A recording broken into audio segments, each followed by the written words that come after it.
Hello friends, I am out here at beautiful Buffalo Park on a wonderfully strange day. It has been sprinkling on and off, but all of a sudden the sun just peeked out and the clouds are all over the place and coming down low on the mountain.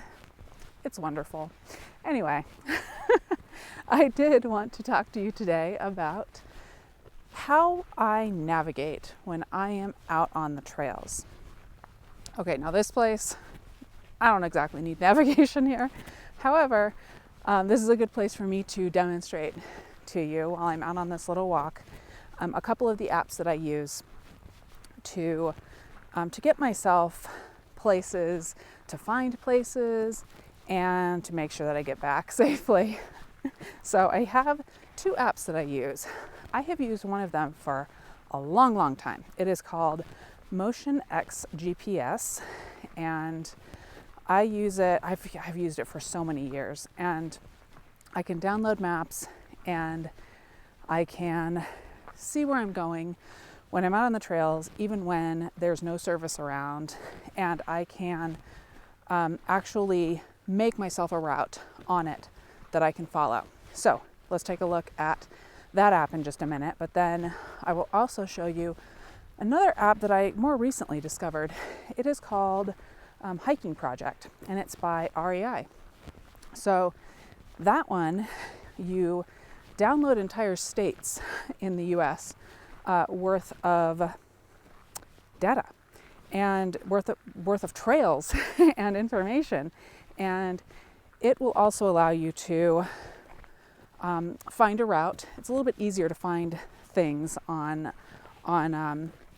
REI's app because you can actually search through lists, search what's nearby you, but it's not quite as customizable when it comes to routes as Motion X GPS. So I will show you both of those now. First, in Motion X GPS, while I'm on Wi-Fi, I want to download the map just in case I end up in an area with no cell service.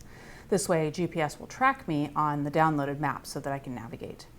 I can choose the radius that I want to download, then I can choose the level of detail. And I always choose the most detail. It can potentially use up a lot of space on your phone, but it's worth it for me. So now that the map is downloaded, I want to add waypoints so that I can create kind of a custom route for myself. You just double tap the screen where you want the waypoint, and then you can move the map underneath it to be exactly where you'd like it. I first like to put where I'll park or where I'm starting, and then I typically just do the turns. So here for a right.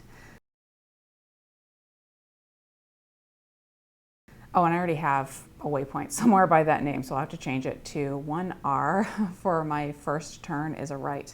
I sometimes have to get a little creative like this. Following along on my trail, I get to my next turn and I'll say 2R for if I want to go up the Arizona Trail there, but really I want that to actually be a left. So I can double tap on the waypoint to edit it. And then I can add as many waypoints as I need to help me navigate my way. Now though, let's jump to the park. I am back in the app, and the INIT is just where I was when I opened up the app. And I am the little blue arrow, that's where I am now. So speeding me up, you can see that I knew just where that right turn was by looking at my waypoint. Okay, now in Hiking Project, back on Wi-Fi, I already have my hike highlighted in the middle of the screen. And I already have all of Arizona downloaded, but I'm gonna go to Colorado very soon. So let me show you how to download that. It's really quite quick.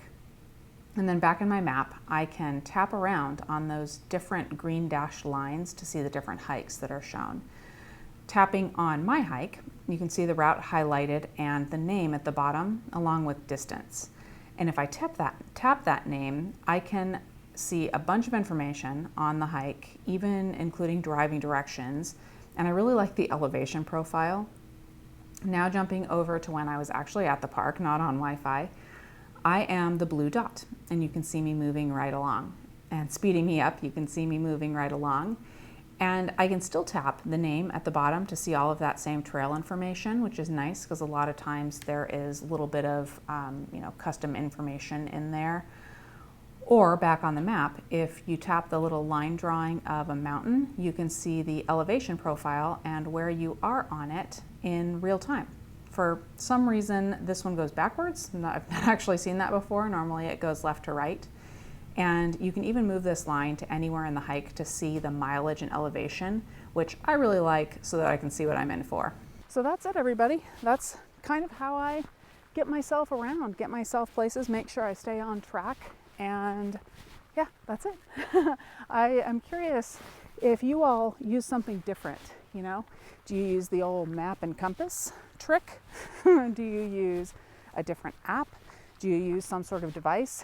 You know, I guess I should mention I also have a GPS watch that I do track myself with, because I have a screen where I can see my breadcrumbs when I am recording a track.